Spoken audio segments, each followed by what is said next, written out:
नमस्कार, मी संकेत Deshpande, top news Marathi चॅनलमध्ये आपलं स्वागत. सतीश भोसले उर्फ खोक्याभाई, या खोक्याभाईचे रोज नवनवीन कारनामे समोर येत आहेत आणि त्यातच आता भारतीय जनता पक्षामध्ये पद मिळवण्यासाठी चक्क याने फसवणूक जी आहे ती भारतीय जनता पार्टीतल्याच काही नेत्यांची केली आणि मग ते पद मिळवलं, असं आता समोर आल्याचं आपल्याला पाहायला मिळतंय. खोटी सगळी माहिती देत याने ही भाजपचं पद जे आहे ते मिळवल्याचं पाहायला मिळालं. नेमकं हे सगळं प्रकरण काय आहे हे जाणून घेण्यासाठी माझ्या सोबत आहे माझी सहकारी समृद्धी जाधव. समृद्धी, या खोक्याबाईचे एक प्रकरण समोर आल्यानंतर आता त्याचे संपूर्ण कारनामे जे आहेत ते उघडकीस येत आहेत आणि त्यातच सुरेश धसांचा निकटवर्ती असणारा हा खोक्याबाई, ज्याने भाजपमध्ये थेटपणे खोटे बोलून पद मिळवल्याचं कुठेतरी पाहायला मिळतंय. नेमकं हे प्रकरण काय? संकेत, आपण जर पाहिलं तर या खोक्याभाईचं आत्ताही सगळ्या सोशल मीडियावरती जर त्याचं बायो पाहिलं, त्याचं पेज जर पाहिलं तर त्याच्या पेजवर अजूनही हेच लिहिलेलं आहे की तो भाजपचा भटके विमुक्त सेलचा युवा आघाडीचा खरं तर राज्य उपाध्यक्ष आहे, असं लिहिलेलं पाहायला मिळतंय. त्यामुळेच खरं तर तो भाजपचा कार्यकर्ता आहे, तो धसांचा कार्यकर्ता आहे हे स्पष्ट झालं होतं अगदी पहिल्याच दिवशी. आणि तेव्हापासूनच तो भाजपचा कार्यकर्ता आहे ही गोष्ट कुठेतरी सगळ्याच बातम्यांमधून सगळीकडूनच हायलाइट होत होती, कारण स्वतः त्यानेच तसं लिहिलेलं होतं.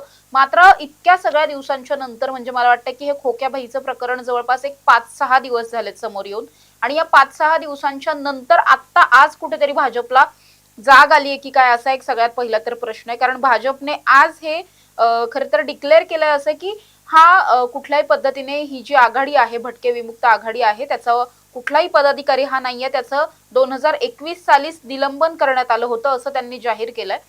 खरं तर या सगळ्या प्रकरणात संकेत विषय असा आहे हा संपूर्ण की हा जो सतीश भोसले आहे, सतीश भोसले हा आदिवासी समाजातून येतो आणि अनुसूचित जमातींमध्ये म्हणजे तो मोडतो. तो अनुसूचित जमातींचा तो सगळाच एक प्रवर्ग ज्याला आपण म्हणतो, कास्ट कॅटेगरी, ती अनुसूचित जमाती आहे. आणि भटके विमुक्त हा एक वेगळा प्रवर्ग आहे, अनुसूचित जमाती हा वेगळा प्रवर्ग आहे. हा स्वतः आहे अनुसूचित जमातीमधला, मात्र त्याने आपण भटके विमुक्त आहोत असं दाखवत हे पद मिळवलेलं होतं, जी गोष्ट पक्षाला खरं तर नंतर समजली. त्याचबरोबर जेव्हापासून हा पक्षात होता तेव्हापासूनच पक्षविरोधी कारवाया असतील किंवा मग ही गुन्हेगारीतली बाकीची सगळी त्याचीच प्रकरणं असतील किंवा अवैध सावकारी असेल, अशा सगळ्याच प्रकरणांमध्ये सारखं त्याचं नाव त्या ठिकाणी चर्चेत येत होतं. आणि त्यामुळेच कुठेतरी भविष्यात हा आपल्या पक्षाचं नाव बुडवणार की काय, किंवा मग भविष्यात हा आपल्याला जड जाईल असा विचार करूनच पक्षश्रेष्ठींनी त्याचं 2021 मध्येच निलंबन सुद्धा केलं होतं. त्यामुळे आता खरं तर 2025 चालू आहे, जवळपास 4-4.5 वर्ष उलटलेली आहेत. आणि इतक्या सगळ्या काळामध्ये अजूनही त्याने त्याच्या इन्स्टावरती म्हणा, फेसबुकवरती म्हणा, तीच बायो का आहे, हा तर एक सगळ्यात पहिला प्रश्न आहे. आणि सगळ्यात महत्त्वाचं म्हणजे भाजपला पक्ष म्हणून या गोष्टी आधी कधीच जाणवल्या नाहीत का, किंवा त्यांच्या निरीक्षणात आल्या नाहीत का? जो व्यक्ती तुम्ही म्हणताय की त्याचं 2021 मध्येच निलंबन झालंय, तो व्यक्ती आज 5 वर्षांनंतर, 4 वर्षांनंतरही स्वतःला त्या पदावरती सांगतोय, तशा पद्धतीचं काहीतरी लोकांपुढे प्रेझेंट होताना तो तसाच प्रेझेंट होतोय, हे पक्षाला माहिती नव्हतं का? की मग पक्षाला आत्ता हे सगळं जाणवलंय, आत्ता सगळं आठवलं आणि मग पक्ष आत्ता समोर येऊन हे सगळं सांगतोय? हे सगळेच प्रश्न यामध्ये महत्वाचे आहेत. मात्र हा मूळ विषय आहे की तो स्वतः त्याने, जसं तू पहिल्यांदाच म्हटलास की खोटं बोलून पद मिळवलं होतं, तर अर्थातच खोटं बोलून पद मिळवलं होतं, कारण तो ज्या जमातीत येत नाही, ज्या कास्ट कॅटेगरीत तो येत नाही, अनुसूचित जमातीमधला असून त्याने भटके विमुक्त प्रवर्गातला असल्याचं दाखवलं आणि त्यामुळे खरं तर त्याला हे पद देण्यात आलं होतं. अर्थातच त्याचं निलंबन झाल्यानंतर या पदावरती दुसऱ्या एका व्यक्तीची नियुक्ती सुद्धा करण्यात आलेली आहे. मात्र हे सगळं पद तो अजूनही सोबत घेऊन चाललाय की काय, असं एकंदरीत चित्र दिसतंय. समृद्धी, आपण जर पाहिलं तर 2021 ला एका बाजूला पक्ष सांगतो की या खोक्याबाईला आम्ही पक्षामधूनच निलंबित केलंय, दुसऱ्या बाजूला 2024 ला जी विधानसभेची निवडणूक होते त्यामध्ये हा भारतीय जनता पक्षाच्या प्रचारामध्ये सक्रिय सहभाग घेतो, सुरेश धसांसाठी सक्रियपणे काम करतो, असा थेटपणे त्या खोक्याबाईवर आरोप आपण नाही तर संदीप क्षीरसागरांनी त्या ठिकाणी केल्याचं आपल्याला पाहायला मिळालं होतं. आणि जर पक्ष म्हणतोय की आम्ही त्यांना निलंबित केलंय, तर मग त्याच्या बायोमध्ये अजूनही भाजपाचा उल्लेख असणं हे कुठेतरी संशयास्पद नाही वाटत? हे संशयास्पद आहे संकेत, पण मला असं वाटतं की कदाचित असं असू शकतं की पक्षाने त्याचं पदावरून निलंबन केलंय, पण भाजपचा एक कार्यकर्ता म्हणून जे काही असतं, म्हणजे आपण बघतोय की सध्या भाजपची कार्यकर्ता नोंदणी वगैरे चालू आहे, तर ती जी एक बेसिक कार्यकर्ता म्हणून त्यांची जी एक नोंदणी होते आणि मग भाजपचा एक बेसिक कार्यकर्ता म्हणून ते जे एक पद आहे त्या पदावरती कदाचित तो असेल. म्हणजे थोडक्यात तो भाजपचा कार्यकर्ता आहे, एक सर्वसामान्य कार्यकर्ता. कदाचित त्याच्याकडे पद नसेल, पण हे सगळं भाजपने सांगायला इतका उशीर का केला, हा सगळ्यात महत्वाचा प्रश्न आहे. त्याचबरोबर ज्या सुरेश धसांसाठी हा खोक्या काहीही करू शकतो, म्हणजे जसं धनंजय मुंडेंसाठी वाल्मिक कराड, तसं सुरेश धसांसाठी खोक्याबाई, इतकं तगडं बॉन्डिंग असताना सुद्धा सुरेश धसांनी या सगळ्यावरती एकदाही स्पष्टीकरण का नाही दिलं, किंवा सुरेश धसांनी हे आधीच का नाही सांगितलेलं की हा या पदावरती नाहीये, हा सुद्धा एक खूप मोठा प्रश्न आहे. का सुरेश धसांना स्वतःलाच ही गोष्ट माहिती नव्हती का, हे सुद्धा कुठेतरी विचार करण्यासारखे आहेत. आणि हे सगळंच कुठेतरी संशयास्पद वाटतंय.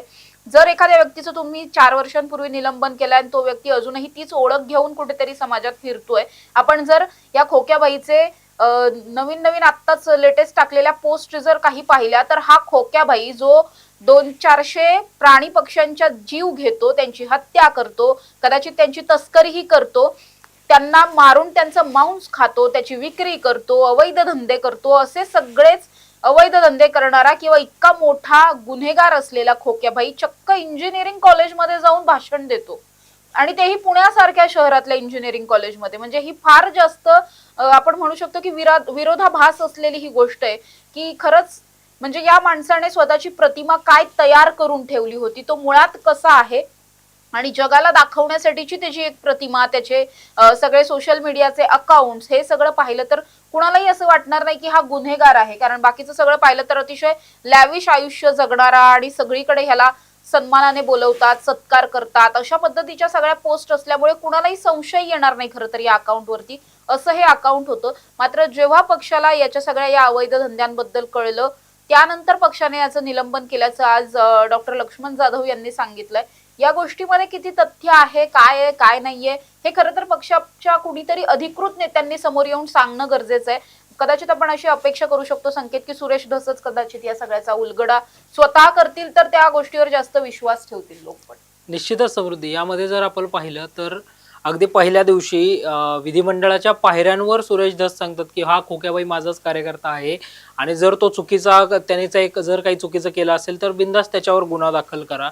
अर्थातच तू जसं म्हटलं तसं भाजपच्या श्रेष्ठींनी या सगळ्यामध्ये लक्ष घालणं गरजेचं आहे. अजूनही 5-6 दिवस झाले भाजपचे प्रदेशाध्यक्ष, कार्याध्यक्ष याच्यावर कुठलीही प्रतिक्रिया देताना आपल्याला पाहायला मिळत नाही. दुसऱ्या बाजूला तिथले स्थानिक जे पदाधिकारी आहेत ते तर म्हणतात की आम्ही 2021लाच याला पक्षामधनं जे आहे ते निलंबित केलेलं आहे, पदावरून निलंबित केलेलं आहे. त्यामुळे डॅमेज कंट्रोलसाठी देखील हे कारण पक्षाने सांगितलंय असं तुला वाटतं? असं असू शकतं, कारण भाजप आपण जर पाहिलं तर गेल्या काही दिवसांपासून भाजप कुठेतरी सेफर साईडला असलेला पक्ष होता. सुरेश धसांनी संतोष देशमुख हत्या प्रकरण इतकं लावून धरलं होतं की सुरेश धसांवरचा विश्वास वाढलेला होता. सगळ्याच जनतेचा, संपूर्ण महाराष्ट्रातली जनता कुठेतरी सुरेश धसांमुळे भाजपलाही एका चांगल्या नजरेतून पाहत होती. आणि या सगळ्यामध्ये केवळ एक पक्ष वेळोवेळी बदनाम होत होता, तो म्हणजे अजित पवारांची राष्ट्रवादी. आणि या सगळ्यामध्ये या खोक्याभाईमुळे कुठेतरी सगळंच लक्ष वाल्मिक कराडवरतून हटून खोक्याभाईवरती डायव्हर्ट झालेलं पाहायला मिळालं. सगळ्या बातम्यांमध्ये एकटा खोक्याभाईच गेल्या 3-4 दिवसांपासून झळकताना दिसतोय.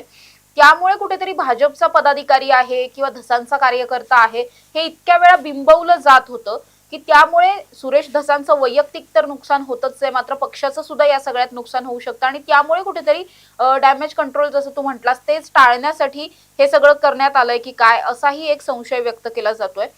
पण दुसरीकडे मला असं वाटतंय की संकेत, अशा पद्धतीची एखादी व्यक्ती तुमच्या पक्षात आहे जी तुम्ही म्हणताय की आता आम्ही ती पक्षामध्ये नव्हती, मग तरीही ती सुरेश धसांचा संपूर्ण प्रचार पाहत होती. म्हणजे आपण जर त्याच्या पोस्ट पाहिल्या तर त्याच्या पोस्टमध्ये सुरेश धसांना तो अक्षरशः एखाद्या देवासारखा मानताना दिसतोय. तो सुरेश धसांना निवडून आणण्यासाठी, त्यांच्या प्रचारासाठी काहीही करायला तयार आहे, अशा पद्धतीचं एक हे खोक्याभाईचं प्रकरण आहे.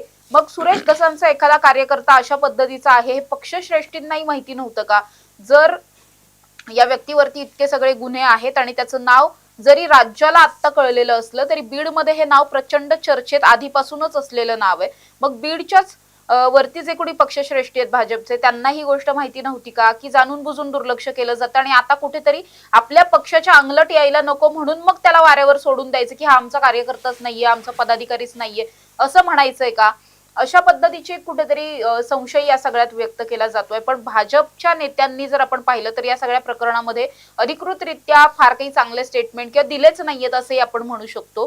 केवळ सुरेश धसांनी या सगळ्यामध्ये तो माझा कार्यकर्ता आहे असं ते म्हटले होते. त्यानंतर इव्हन त्यांनी असंही म्हटलं होतं की 2 प्रकरणांमध्ये मीच त्याच्यावरती गुन्हा दाखल करायला सांगितला आणि जर असं सगळं असेल तर हाच खोक्याभाई या विधानसभेला सुद्धा सुरेश धसांचा प्रचार कसा काय करत होता? जर त्यांनीच त्याच्यावरती गुन्हे दाखल करायला सांगितले असतील किंवा सुरेश धस इतक्या कडक शिस्तीचे जर नेते असतील तर त्यांचाच कार्यकर्ता ज्याच्यावर गुन्हा दाखल आहे तो पुन्हा एकदा त्यांचंच काम का करेल हा एक खूप मोठा प्रश्न आहे. त्यामुळे तुम्ही कुठेतरी जनतेला मूर्ख बनवण्यासाठी अशा पद्धतीचे स्टेटमेंट देता का? हा एक खूप खर तर संशोधनाचा विषय मला वाटतो. कारण आत्ताचे जे काही स्टेटमेंट खोक्याभाईच्या रिलेटेड येत आहेत या स्टेटमेंटमधून कुणीही उघडपणे त्याची बाजूही घ्यायला तयार नाहीये, कुणी उघडपणे त्याच्यावरती स्ट्रिक्ट ऍक्शनही घ्यायला तयार नाहीये. किंवा आपण बघतोय की एकीकडे संतोष देशमुख हत्या प्रकरणातला एक आरोपी कैक दिवसांपासून फरार आहे, तर दुसरीकडे हा खोक्याभाई सुद्धा फरार असलेला पाहायला मिळतोय. सुरेश धसांचा जर हा कार्यकर्ता आहे आणि इतका जवळचा कार्यकर्ता आहे संकेत, तर हा कुठे फरार आहे किंवा हा कुठे लपून बसलाय हे सुरेश धसांना माहित नसेल का? हाही खूप महत्वाचा प्रश्न आहे. त्यामुळे या सगळ्या प्रकरणामध्ये गेल्या काही दिवसांपासून महाविकास आघाडीचे अनेक नेते सुरेश धसांना पॉइंट आउट करताना पाहायला मिळतात. सुरेश धसांचे सीडीआर काढा म्हणतात. त्यामुळे मला वाटतंय की या सगळ्या प्रकरणात ते सुद्धा होणं तितकंच गरजेचं आहे. कारण का जो न्याय तुम्ही वाल्मिक कराडला देताय तोच न्याय खोक्याभाईला सुद्धा दिला गेला पाहिजे. भले या सगळ्या प्रकरणात त्याने कुणाची हत्या केलेली नाहीये, मात्र तरी सुद्धा इतर जे काही गुन्हे त्याच्यावरती नोंद आहेत हे गुन्हे काही साधे सोपे किरकोळ गुन्हे नाहीयेत. हा माणूस मुळातच गुन्हेगारी पार्श्वभूमीचा आहे आणि मला वाटतं खोक्याभाई हा केवळ एक माणूस नसून ही बीड मधल्या अनेकांची प्रवृत्ती आहे, विकृती आहे आणि ही विकृती ठेचण्यासाठी कुठेतरी भाजपने सुद्धा पुढे येणं गरजेचं आहे असं वाटतं आता. निश्चितच समृद्धी, या सगळ्यामध्ये तू जसं म्हटलीस तसं सुरेश धस सुद्धा थेटपणे त्या खोक्याबाईला फोन करून तुला 100%, 99% नाही तर 100% वाढदिवसाची शुभेच्छा असं म्हणतात. आणि हा खोक्याबाई अण्णा आत्ता आमदार आहेत, भविष्यामध्ये मुख्यमंत्री होतील असं म्हणतो. त्यामुळे हे सगळं अर्थातच सगळं संशयास्पद असल्याचं कुठेतरी पाहायला मिळतं. ज्याप्रमाणे विरोधक मागणी करतायत अगदी त्या पद्धतीने सुरेश धसांचे जर सीडीआर तपासले तर या सगळ्या प्रकरणातलं खरं सत्य जे काही आहे ते निश्चितच जनतेसमोर येईल, महाराष्ट्रासमोर येईल. आणि अगदी तू जसं म्हटलीस तसंच वाल्मिक कराडच्या बाबतीमध्ये जो न्याय दिला जातोय किंवा त्या विषयामध्ये सुरेश धस ज्या पद्धतीने अग्रेसिव्ह होत होते अगदी त्या पद्धतीने इकडे सुद्धा अग्रेसिव्ह होऊन जरी आपला कार्यकर्ता असेल तरी त्याची पाठराखण न करता तो चुकलाय त्याला शिक्षा द्या अशीच भूमिका जी आहे ती सुरेश धसांनी सुद्धा घेणं गरजेचं आहे. आणि जरी संकेत मला असं वाटतं की ही जर भूमिका त्यांनी घेतली नाही तर भविष्यात हाच खोक्याबाई उद्याचा वाल्मिक कराड व्हायला काय पुढे मागे पाहणार नाही. कारण का जर वाल्मिक कराड अशा पद्धतीचं वागू शकतो, का वागू शकतो? कारण त्याच्या डोक्यावरती कुठला तरी एक मोठा राजकीय वरदहस्त होता. दुसरीकडे हा खोक्याबाई जेव्हा म्हणतोय की आमचे अण्णा पुढे जाऊन कुठेतरी मुख्यमंत्री होतील, जर अण्णा मुख्यमंत्री होतील तर खोक्या काय त्याच लेवलला राहणार नाहीये, खोक्याचा पण वाल्मिक कराड भविष्यात होऊ शकतो. त्यामुळे ते सगळं जर धसांना टाळायचं असेल तर धसांनी आत्ताच कुठेतरी जाग होणं आणि स्वतःचा धनंजय मुंडे होण्यापासून वाचवणं गरजेचं वाटतंय. निश्चितच समृद्धी. आणि या सगळ्या प्रकरणानंतर जर आपण पाहिलं तर अतिशय अग्रेसिव्ह होणारे सुरेश धस अचानक बॅकफूटवर गेले. कुठलेही स्टेटमेंट सुरेश धस जे आहेत ते आता सध्या देताना आपल्याला पाहायला मिळत नाहीत. त्यामुळे या खोक्याबाईची पाठराखण सुरेश धसांनी न करता जे काही खरं आहे ते सत्य महाराष्ट्रासमोर येऊ द्यावं आणि खोक्याबाई दोषी आहे तर त्याला कठोरातली कठोर शिक्षा कशी होईल यासाठी स्वतः सुरेश धसांनी सुद्धा इतर वेळी तुम्ही पोलीस ठाण्यांमध्ये जाऊन जसं पोलिसांना सांगत असता अगदी त्याच पद्धतीने खोक्याबाईवर सुद्धा कडक ऍक्शन घ्या हे पोलिसांना स्वतः सुरेश धसांनी जर सांगितलं तर सुरेश धसांची सुद्धा जनमानसातली प्रतिमा जी आहे ती आणखीन चांगली होऊ शकते. या सगळ्या विषयातले अपडेट्स आम्ही अगदी वेळोवेळी तुमच्यापर्यंत घेऊन येणार आहोत. तोवर पाहत रहा टॉप न्यूज मराठी, आपला महाराष्ट्र आपली बातमी.